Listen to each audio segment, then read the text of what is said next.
Okay, good morning, good afternoon, good evening to all who are listening to this class. Tonight we're starting the book of Shemos, the second book in the five books of the Torah. We start with the past. We started with the parsha, which is also called Shemos. Parsha Shemos, the name of Shemos means the names, and that's because the verse starts relisting the names of Yaakov's family. Now, this name, the idea, and that the whole book of the Torah is called after the names, is an important point. We are reiterating the names because names call out the strength and the characteristics of the people being mentioned in Hebrew in general, and in Jewish philosophy, certainly in mysticism. The name of a person, the name of the thing, the object that we're referring to, draws out and brings to open and causes to be the strengths that's embedded in those names. So in those specific names, we have specifically, we'll be talking about that that Jacob, as we've left him in the previous book of the Torah, the first book of the Torah in Genesis, and the last parshas, we recognize Yaakov, Jacob, as having two names. He has the name Yisrael, and he has the name Jacob. Interestingly, so when we speak about the Israel in general, sometimes we find the expression Bnei Yisrael, we find the expression the children of Israel, we find the expression the children of Jacob. So our parsha, our parsha starts off by saying these. He says we start off with the parsha saying the words, and these are the name of Bnei Yisrael. We want to value the Bnei Yisrael, but then the verse continues by saying, Eilish Shemos Bnei Yisrael, these are the names of the Bnei Yisrael, the children of Israel, Habayim Mitzrayim, they come into Mitzrayim, and who came? As Yaakov, Jacob came, and his whole family. So in that same verse, we've got a reference to the name Yisrael, we've got a reference to the name Jacob. So interestingly, we want to understand why we have these two references and why this acts as the beginning of the parsha, the beginning of this week's Sedra, and in general, why this is the beginning of the entire book of Exodus. And here we have a reference to the two names. Now, going off from that point, a little bit of a basic understanding. When we talk about the Haftarah, the portion from Tanakh, the portion from the prophets that is read in our services after we read the Chumash of the day, we read the Chumash of the week, we read a Haftarah. The rabbis have organized that as part of the service, and there's historical connection, we read a portion of the Tanakh that has got a connective point to the parsha of the week. Historically, why this was instituted was because the people who were controlling Israel at the time didn't want them to learn any more Torah, so the rabbis instituted that they would say some historical thing from the Bible, not necessarily the parsha, but aligned together with the parsha, and since it's aligned, if we examine the Haftarah, this portion, we can understand, or it gives us an added light or an added a point, an added lesson in the parsha itself. So, in the same way as our parsha starts off with a mention of the children of Israel and with the name of Yisrael, we also find in the Haftarah, the beginning words of the Haftarah also has in the first beginning verse, which we read, a reference to the Jewish nation, and that reference to the nation both carries those two names together, Yisrael and Yaakov. So, with that as an interesting highlight point, we have to understand the idea of the names. Interestingly, I've got a very interesting story to add on. This is a story which is a story of a Hasidic Rebbe who, when one of his followers turned up to him and he asked him for a blessing, he said the following story. He asked the tzaddik, this righteous person, for a blessing for himself. He wrote on the kvittel, or on the note, the zettel. These are different words that we use for the note which you would give in such a circumstances. And on that note, you would write your requests, any specific requests for blessings that you ask from Hashem, and we ask for the additional help of the tzaddik, this righteous person, to pray on your behalf. So you in the note you might mention whatever requests that you personally lead, including, and then you include your name and your mother's name. So this particular chassid, he asks his mentor, the tzaddik, the righteous person. He asked him for his blessings, gave him the note, and said, "On my way here, I passed through a following town, and this other follower of yours asked me to remember him in this blessing, and he asked me to mention his name, but unfortunately, I've forgotten his name. I don't remember his name at all, although I do remember that he asked me."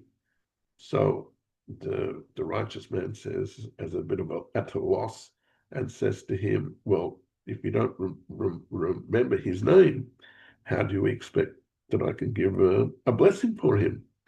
So the righteous man ponders a bit and says, "Perhaps his name is such and such, and his mother's name was such and such." The chassid says, "That's exactly right."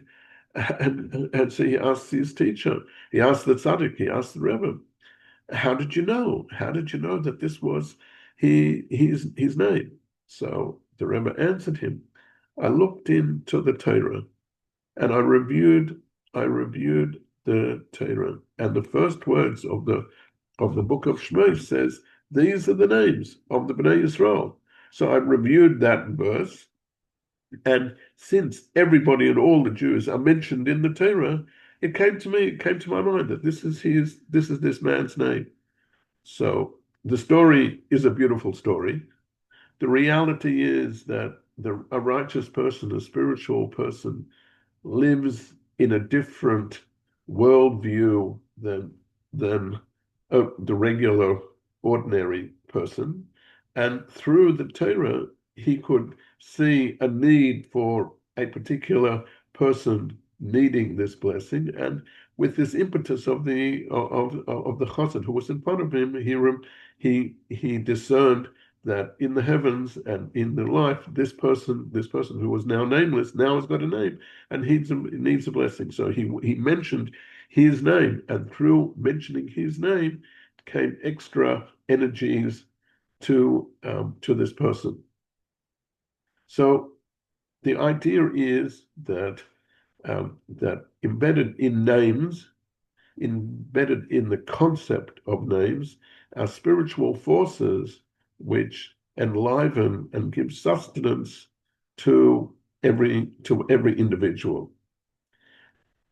Now, our Haftarah starts off with the idea of that it's the verse mentioned says from Yeshayahu, it says Yaakov Habayim Yishrash Yaakov, that Yaakov's family who arrived in Mitzrayim, they took root, Yashresh Yaakov, that Jacob took root, and yotzit, and he flourished, upara, and he multiplied Yisrael. So the nation Yisrael multiplied it in the land of Egypt, which is the same teaching and the same idea as the beginning verses of the Parsha Shemos, that the Jewish nation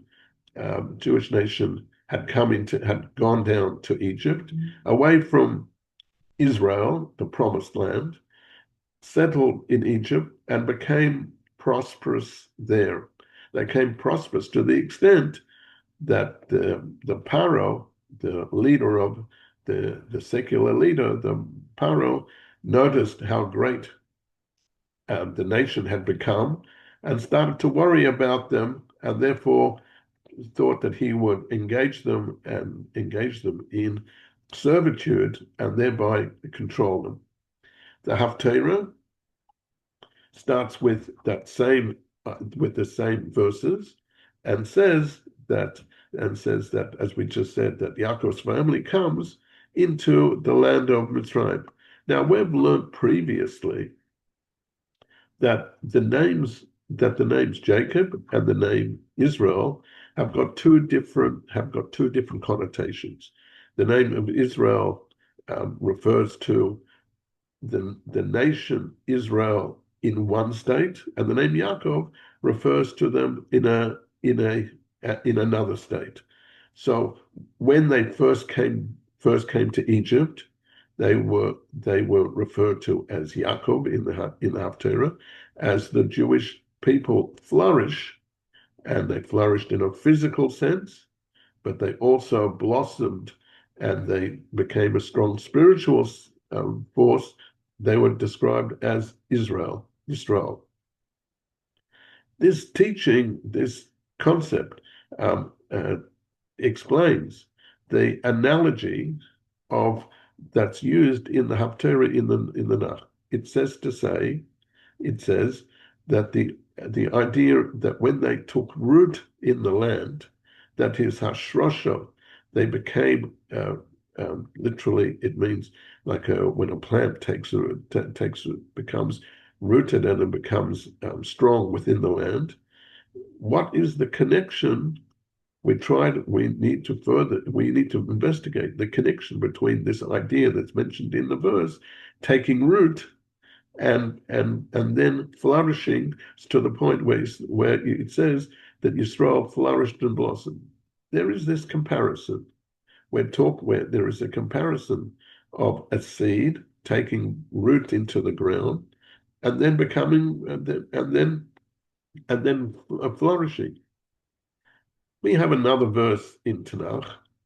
It says the idea that in Yeshayahu 43, verse number 1, it says, Hashem said, Koyama Hashem, so Hashem said, Baracho Yaakov, that Jacob, he who created you, B'tzarecha Yisrael, and who formed you. So note, we use the expression when we talk about Jacob as created, and then we talk about form, and we use the expression Yisrael. When the Medrash investigates this verse, it says that there is a specific connection that between those particular activities, the activity of Borecha, of being created, and the activity of being Yisrael, Yitzarecha, being formed, that they connect specifically to those names. So, in a simple understanding of the Medrash, what it means is that the world was created in the merit of the Jewish people and their Torah observance. So we need to understand, but precisely what is the connection between the idea of creation and the idea of formation? What are these two ideas? So basically, creation, bria, the word for bria, That is refers to the nation as they're unformed, a Jewish people. What is the characteristic and shows the uniqueness of the Jewish nation? That is their form. What is their form? Their observance of Torah and mitzvahs. They're fulfilling the idea that they unite with God by learning his wisdom, and that is the impression that they give. That's their form, and they become further formed by their observance of God's will, which is the mitzvahs.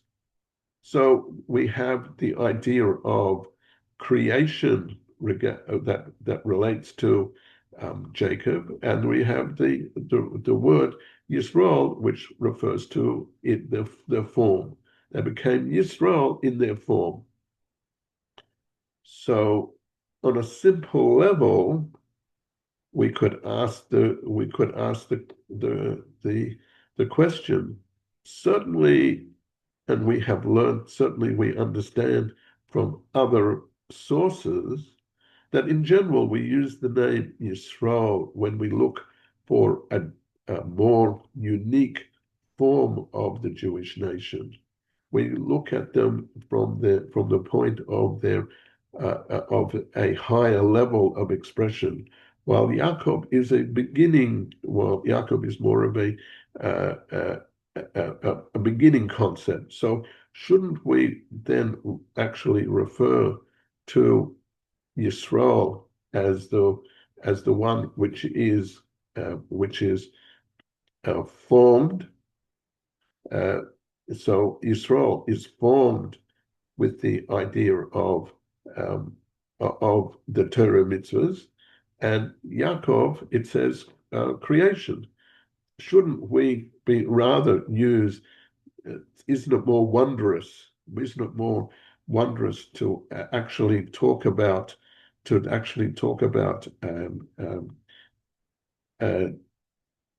Jacob in the form of a much higher form? So, isn't creation a much more elevated state? It's coming from nothing, from something to nothing. So shouldn't we use the word Yisrael for that?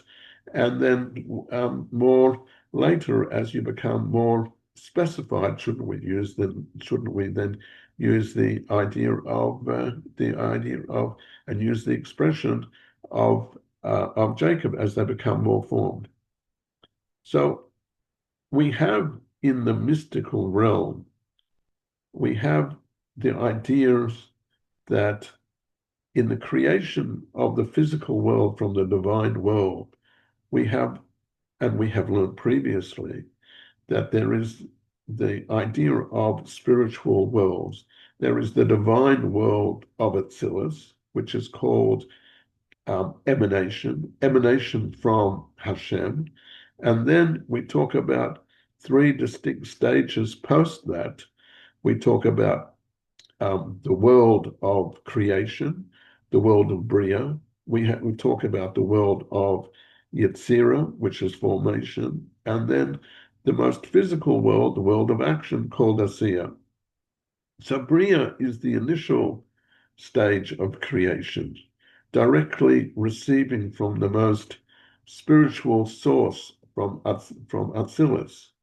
And then we talk about Yetzirah receiving from Bria, and then Asiya receiving from Yetzirah, which expressed in our physical world, we see that from this point of view, from the physical world, we see that Bria is a much more subtle, higher spiritual realm than the world of Yetzirah.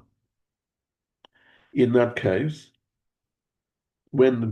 as we have that the Jewish nation is called these two realms, these two names, Yaakov and Yisrael. Yaakov represents the way the soul descends into the body and in the material world and fights to transform the physical world into spirituality.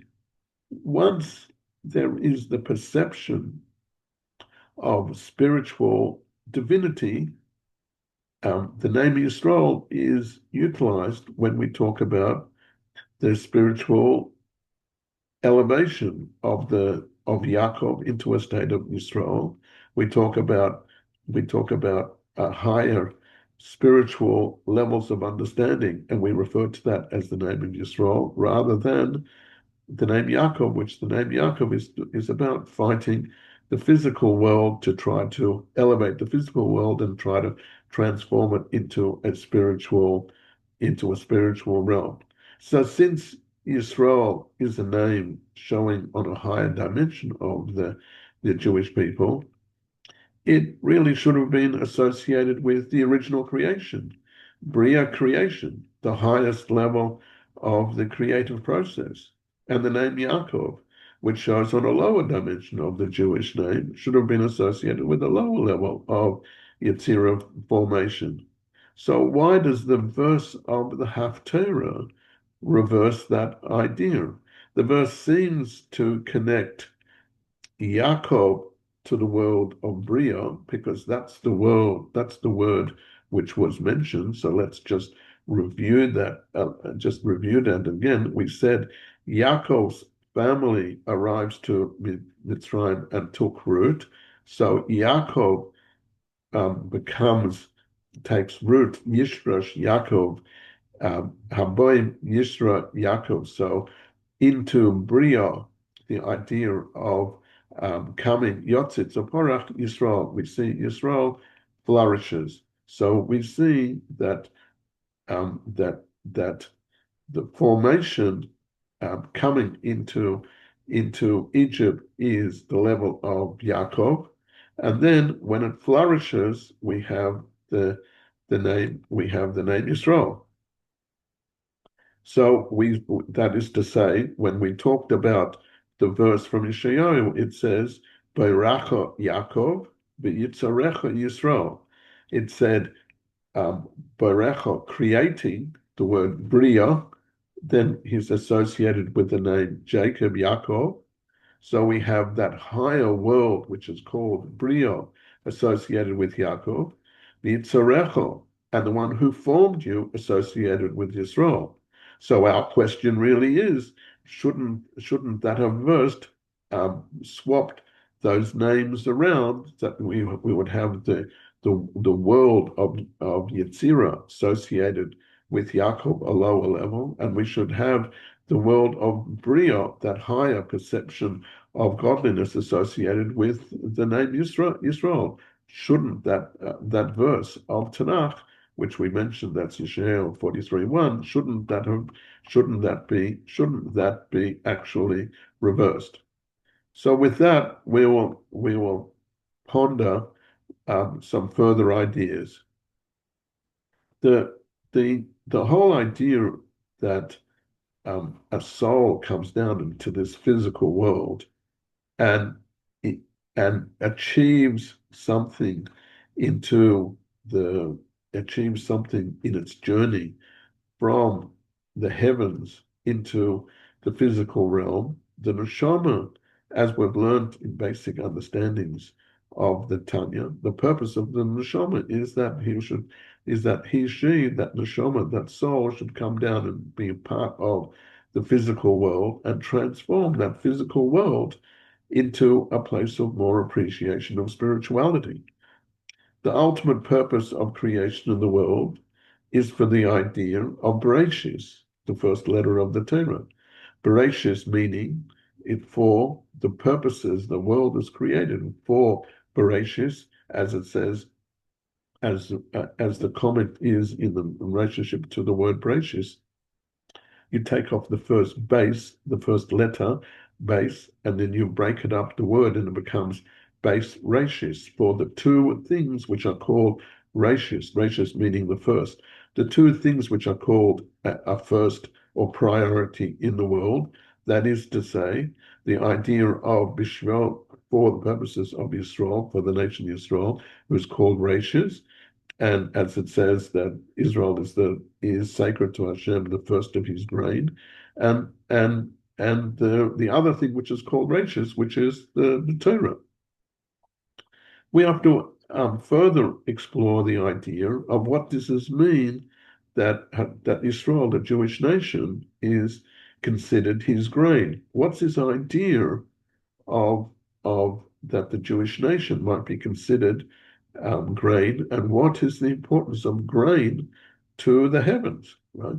Now, regarding mitzvahs, it says in the Zohar that all the mitzvahs, all the activities that we do for Hashem's commandments, they're like garments, and every Jew has to fulfill the 613 commandments, and to be able to express his connection to Hashem. And everyone, all mitzvahs, all commandments, is a requirement for every single Jewish person, and in different circumstances and in different times in that soul's coming to the earth, right? He has to do different activities. And if one mitzvah is missing, it means that one garment or one connecting point to Hashem is missing.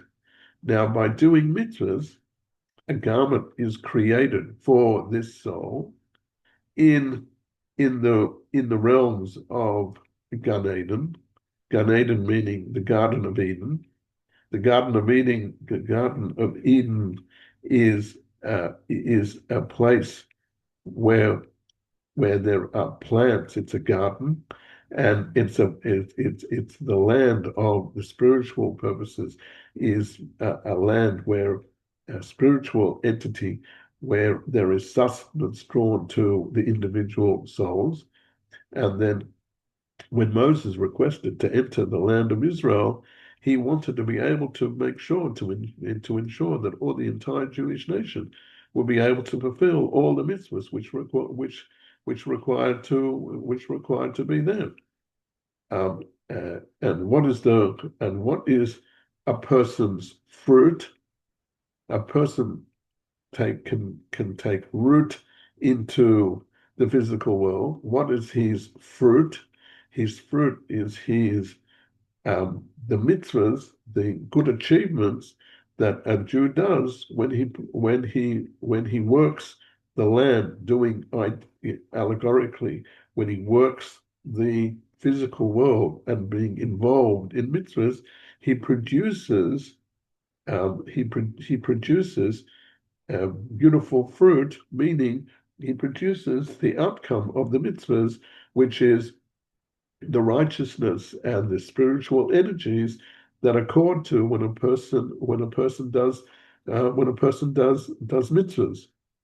So a person roots himself in the ground, meaning to say he involves himself in the God's desire to create a dwelling place for godliness and holiness in the world. And by rooting himself into the world and working the land of the world, the physical entities, and involving himself in learning Torah and good mitzvahs, he makes the world below a dwelling place for God. So he makes a better place. Now, in general, it's a little bit difficult to understand this concept. Why is that? Because what does it mean to say that we need to produce a place? The soul needs, the Jewish nation needs to make a dwelling place for Hashem in the world. Isn't God everywhere? Doesn't God dwell in all the places of the world? And in fact, we have an expression that there's no place devoid of Hashem. And we have another expression in the Bible which says, when Hashem says, do I not fill all the places, the heavens and the earth? So that is to say that there's no conceptual, there's no actual place which is devoid of Hashem. Hashem exists in every area. So what does this mean? Since Hashem is everywhere at all times in all places, what does it mean? That he needs a place, and we need to build for him a place, that he dwells in a specific place more than any other place. So as an entry point to understand that in the mystical realms, we talk about that there are two levels of spirituality. There's this level of called Mamalakal Alman, which means a permeation, involvement, every expression of Hashem permeating the entire physical realms and spiritual realms. That is, God is part of it, of all those worlds. Then there's an expression of godliness, how he is what we call Sevet Kol Alman, encompassing all the world. So we've learned in previous times together, and surely in your teachings we've learned from the Holy Book of Tanya. There's these two levels of Hashem. There's the immanent level of how God expresses Himself in the physical world, and a person doesn't need to go very far, but just to be awestruck by the beauty which happens at a sunrise and a sunset, right? To see God, the beauty of godliness involved in the physical realm. But then there is an expressions of Hashem that just transcend all physical realms of the world, and that transcendence goes beyond anything physically. Even if we would meditate on the amount of stars in the heaven, and then try to think of the unmeasurable and uncountable stars that exist in the heaven, and that's just one aspect that we know of the physicality that God has created. As you're probably aware, there is so much in the realm, just like in the sea. There is areas of the sea that we haven't discovered, right? Even though we think that we've mapped out most of the physical, the world that we can see, and probably we've mapped out the areas of under the water, but still that's not observable to the eye. In the heavens, there's all these stars and heavens, and then there's even beyond that. There's what we call dark matter, which is in the area of physics, areas which we can't actually map up, we don't actually see. And then and that's all expressions of the physical world, but there are spiritual worlds all beyond that. So we go back to the idea. There's the way God expresses Himself in the physical, the malakol, and then there's the way Hashem has involved Himself in in the spiritual world. And there's the level of Sevel Kol, which is related to all beings, but it's concealed from them, and it doesn't become invested in them. But in order to bring godliness into our world, our sages said that Hashem has asked us to say, and becomes a requirement, a person should say 100 blessings each day. Why do we have this? We have these blessings in order to be able to draw a godly revelation from a level of concealment to a level of revealing by acknowledging godliness in our world by virtue of saying a blessing. We draw down the godliness into the world. This is expressed and hinted at in the idea of the actual word bracha, which means a blessing. The word bracha is actually related to the Hebrew word bricha, which refers to a pond in a place where water comes from flows and comes from underneath the ground, but then might become revealed. So water becomes in a bricha, in a pond. Water which was hidden becomes now revealed. Or we can also find in the idea that the idea that when water comes from some sort of flowing place or hidden area from underneath the ground and then comes into a pond, we find this idea of the bracha. That is, we try to draw into the revealed world the encompassing light, and we try to reveal it into the realm of the permeating light. That is, we try to reveal from the realm of Makif into the world of Mamala. this flow from a concealed level to a revealed level is like the flow of water from some sort of underground reservoir into a pond. The idea is that we need to see it and reveal it. And the way it is revealed is in the format of God's name. As we know, that God's name is written Yud K Vav K, and with the Yud Hey Vav Hey. The first letter is the letter of Yud. In a technical sense, the word Yud is just a dot, a concealed light of Hashem, and then it expands itself into the final letter of God's name, Hey, and the letter Hey has got a larger format because it is written with three expressions. It looks like a box, a container. So from that dot becomes revelations of godliness. We're encompassing the idea that from the hidden realms it becomes revealed. Now, this is the idea of when we say a blessing, we say a blessing and we call out godliness into the world. When we say a bracha, the format of the standard or the template of the standard, bracha starts off with the words Baruch Atah and then God's name. The idea of what we're doing is that we're calling out using the first word Baruch, which means blessed. We're trying to bring a format which is coming from the hidden source of light, and we're saying Baruch Atah, blessed is you, Hashem, our God, the permeating light of Hashem, which we're calling you, and we're drawing that out from the format of the hidden source, which refers to the Yud of God's name, out to a revealed source through the names of Hashem to the created world, so that He will be and understood as the King, as the King of the world. So this is part of our idea. What is essential in drawing godliness out?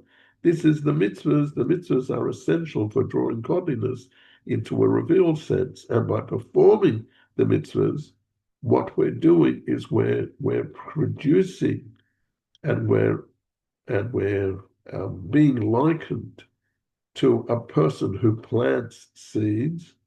And by planting those seeds, we lead to a spiritual growth, and then we make a further connection to the Shem. So then in that analogy that we missed in the verses we mentioned before, the Jewish people are compared to a plant that takes fruit and then flourishes, and that symbolizes their growth. Now, we need to examine why that growth happened in Egypt. But just as seeds grow into some sort of edible fruits, mitzvahs, the activity of doing mitzvahs leads those spiritual activities and produces spiritual fruits that benefit the individual and the community at large. So Yaakov, the name Yaakov represents the Jewish soul's descent in the physical world, while Yisrael signifies a higher spiritual essence. And then the verse that we could mention, the verse connects Yaakov with creation, Bria, and Yisrael with a further formation of Yetzirah, applying different roles that they play in a spiritual hierarchy. With those 100 blessings, each blessing serves as a conduit for godly energy, impacting everyone and the community. And when we do those activities, we announce, we reveal, we strengthen Hashem's kingship in the world, and we underline the idea that Hashem's kingship is essential for the existence of the world. And in fact, that we can say that there is the idea that this means that there is no king without a nation. So therefore, there has to be a recognition of godliness by the Jewish people and all others of the idea that there exists godliness in the world and his kingship in the world. Now, the Jewish people's service and self-sacrifice in order to keep his mitzvahs enable this revelation of Hashem's kingship in the world. When we put on tefillin, tefillin serves as a means to reveal the divine attributes of Chochmah and Binah when worn properly. The activity of the tefillin binds our mind. The head tefillin binds our mind. The head tefillin rests on the head. It connects to our emotional energies by having the tefillin of the hand next to the heart, and we connect to the activity of doing mitzvahs, and therefore we can combine the higher realms of Chochmah and Binah, the higher realms of the eternal characteristics of Chabad, of Chochmah Binah Das, into the world, so that the physical world can recognize that the doing of the mitzvahs makes a spiritual revelation and draws down godliness. And that's what the mitzvah of Hashem achieves, rather than just having the tefillin on the table and leaving them there. It's the activity of the energy of the Jewish person, the Yaakov, transforming himself into Yisrael. Now we spoke about the two levels that interact. That is the mamalakal amun. So when we do the activities, we transform and draw down the transcendent part of godliness into the physical world, into the immanent where God's presence is in the world, and that's how godliness interacts with creation. And it's the Jewish people have this unique ability given to us by God to make themselves small and to be able to draw down, connect with the greatness of Hashem, specifically in times of spiritual darkness. This self-sacrifice is crucial for drawing down spirituality, because something that is of self-filled person, a person who is not a humble person, then makes himself as if he is a competitor with God, as if that person is, or that ego is saying that I created spirituality. It's the deliberate self-sacrifice and humility of the Jewish nation that's crucial for drawing down this divine light and fulfilling God's purposes in the world. And the performance of mitzvahs is linked to the idea of, mini redemptions. Each mitzvah that we do is a one step forward to elevate the world spiritually. So each mitzvah that a Jew does, the performance of mitzvah, is likened to the concept of redemption, of geula, because they help elevate the world spiritually. Thus, the analogy of planting seed emphasizes that through the mitzvahs there will be growth. A tree, the Garden of Eden, becomes grown, produce comes out of it, and the Jewish people can transform the physical world into a beautiful garden, which the garden smells beautiful and has all the beautiful fruit, sweet fruit, and there will be the sweetness of godliness into the world. So they transform through the mitzvahs the world and produce fruit and sweet smelling and fragrance, and a nice fragrance as a garden, right? And become a vessel for divine light. So the Jewish people's descent into Egypt symbolizes the planting of the seeds that will eventually grow into spiritual crops. And the mitzvahs are compared to the produce, representing the fruits of one's life and spiritual energies. Hashem's dwelling in the world is not about so much not about his existence, but his revelation to us. Hashem is, as we said before, all over the world. There's no place which is devoid of Hashem.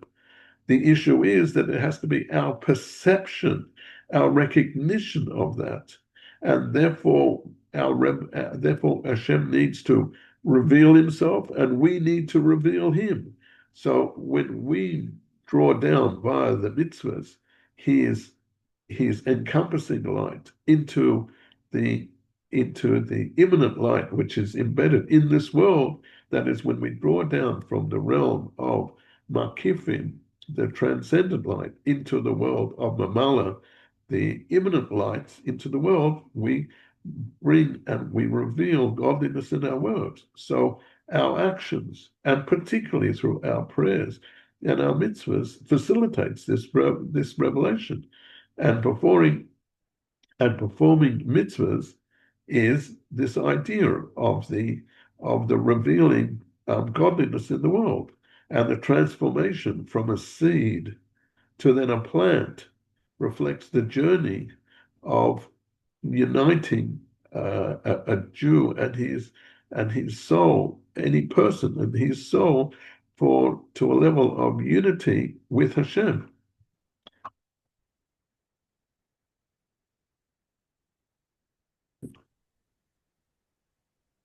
So we have now explained that the word, or the name Yaakov, is spelled with a Yud and in front of the name Jacob. The Yud, we explained, represents a very high level of spirituality, the beginning of God's name. And this is the level that the Jewish nation stems from the level of Yud, but then is put into the world, this physical world, which is then represented by the second part of the name Yaakov, Akev, which means a heel.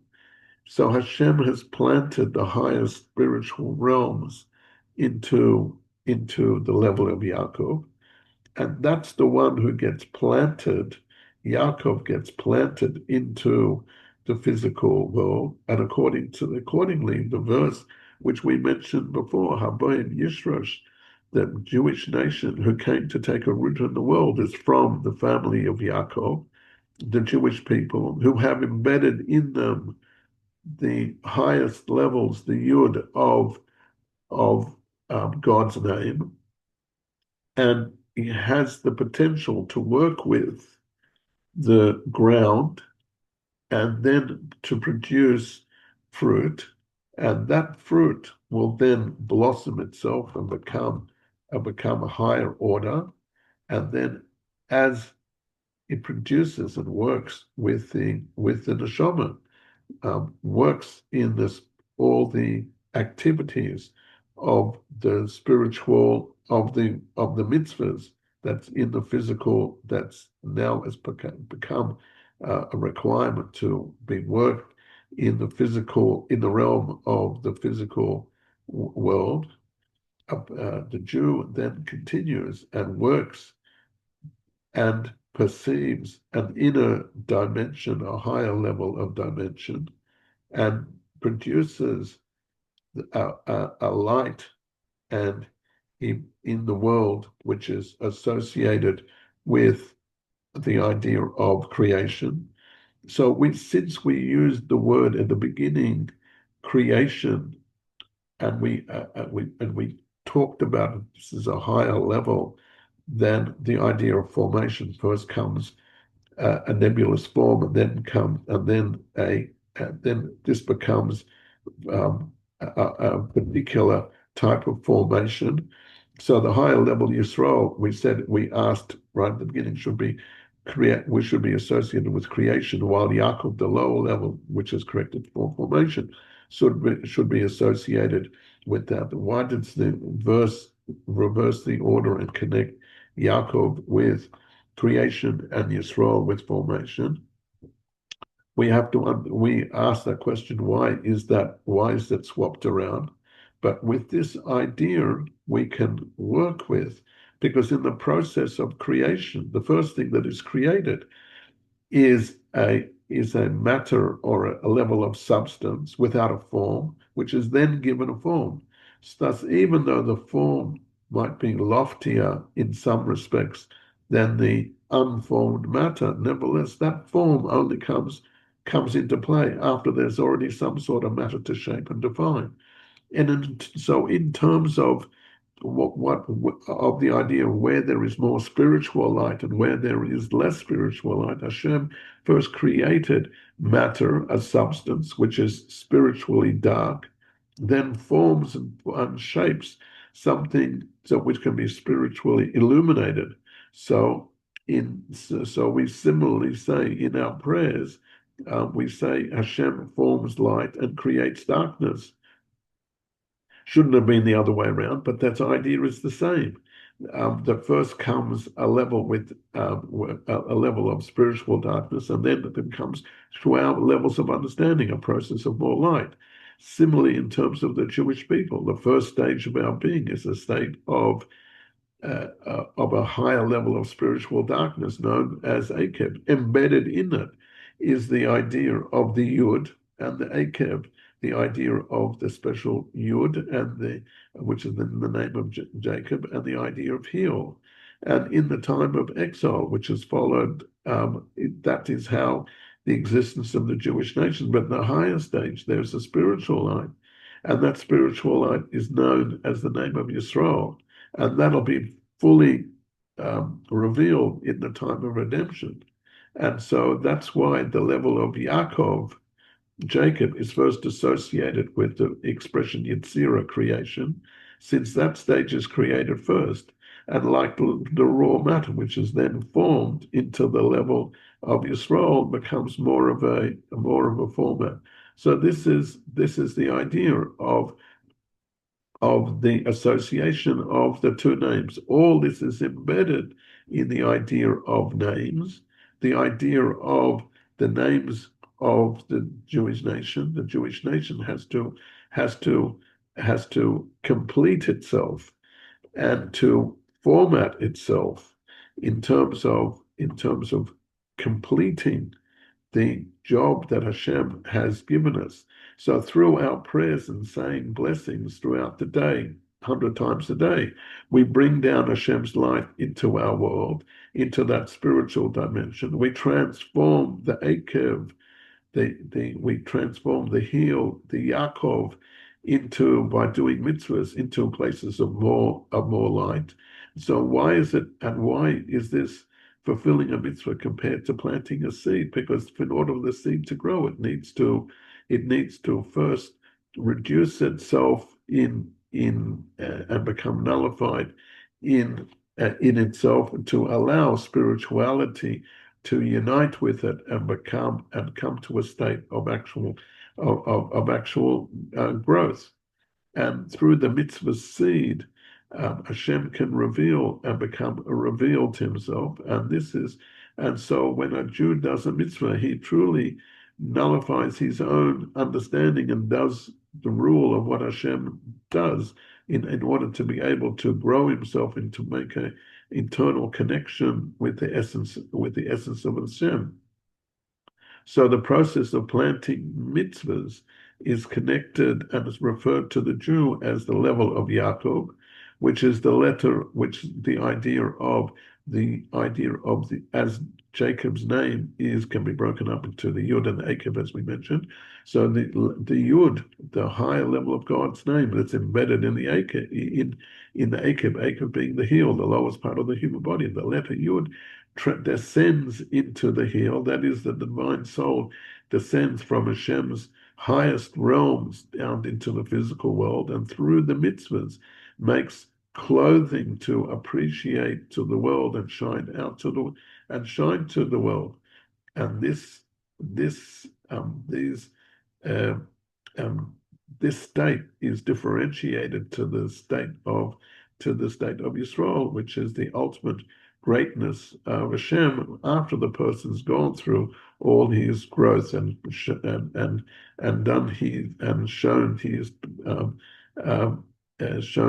himself as a fruit and fragrance fruit. And this is our connection to Hashem. So this is the lesson of and the idea and the name of Shemos, the idea of the names of Hashem through our developing the family and developing the people Yisrael through all our years of exile. We accomplish building the Garden of Eden by step through by doing the mitzvahs and bringing that total revelation of godliness into the world to the ultimate connected point and to the last and to the point when the neshama will reveal itself in its fullest center, and God will reveal Himself in its fullest way, and uttering the period of eternal bliss. So that is our lesson for the day, and connecting to Hashem. Wishing you a good week.